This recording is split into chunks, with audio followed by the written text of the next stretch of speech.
Halt! What are you? It's one of those humans. That's never a human. It can't be. We converted them all. It looks like you missed one. If I missed one, it's because you were distracting me. Oh, go on and blame me then. It's always my fault. Well, at least you admit it. That was sarcasm. Sarcasm is a human invention. I ought to lop you right off. Oh, good luck controlling 2 arms and 2 legs. You can barely manage your arm and leg as it is. I'll manage you. Excuse me. Don't you want to attack me or something? Oh, Right.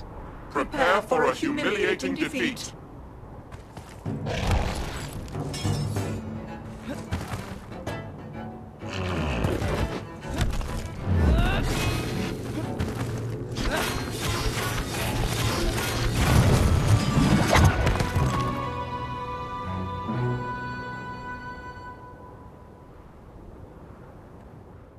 Horn realized he was standing in front of the King and Queen of Rains, and he quickly fell to his knees, trying to remember all the boring etiquette he had tried so hard to ignore when Aunt Belle tried to teach it to him. Rise, young man. What is your name? Horn, if it please your grace. Horn rose, hardly daring to look upon the King and Queen, but they wisely seemed less concerned with formality and more with the urgency of their situation. Horn, I would be grateful if you could help us to understand how we came to be standing before you in front of the city gates. And how Westerness has fallen to ruin. Horn quickly overcame his nervousness and told the King and Queen of the Pygon curse and his efforts to undo it. You're a brave lad to have come so far.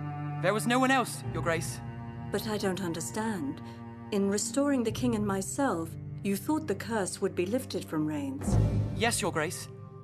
I assumed that the king had taken the form of the High Pygon Emperor.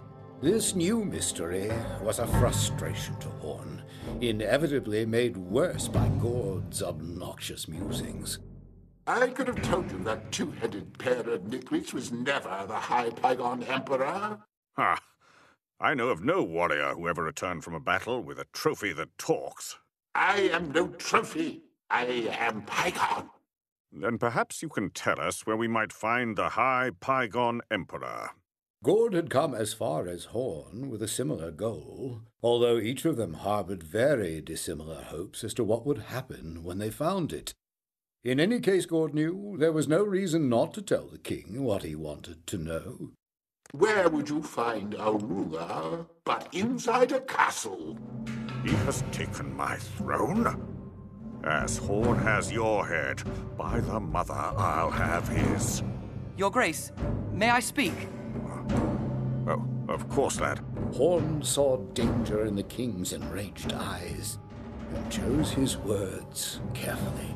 I will find the High Pygon Emperor, your grace, and I will defeat him. It does not seem meet to ask so much of a boy whose burden is already so great. The king was torn between the urge to take back the throne that was his and to do what was right for Rains, asking this brave child to risk his own life.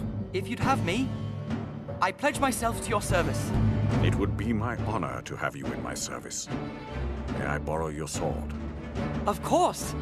What followed happened so quickly, it barely registered to Horn as anything more than a fragment of a dream.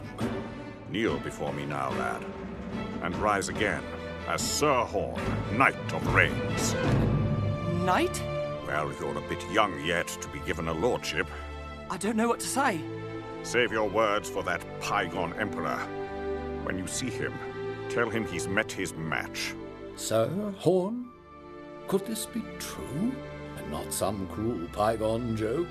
We shall go into hiding. However necessary, it rankles to cower in caves while there is fighting to be done. I will give you back your kingdom. You have my word. Not my kingdom. Rains belongs to the free men and women that have called it home. The knighting had changed something deep inside Horn. Where before he had felt the urge to save Rains from the Pygon simply because it was the right thing to do, now he felt the urge joined and held aloft by something new. Duty and honor. They will call it home again, my king. Thank you, brave knight. We will see you soon, Sir Horn.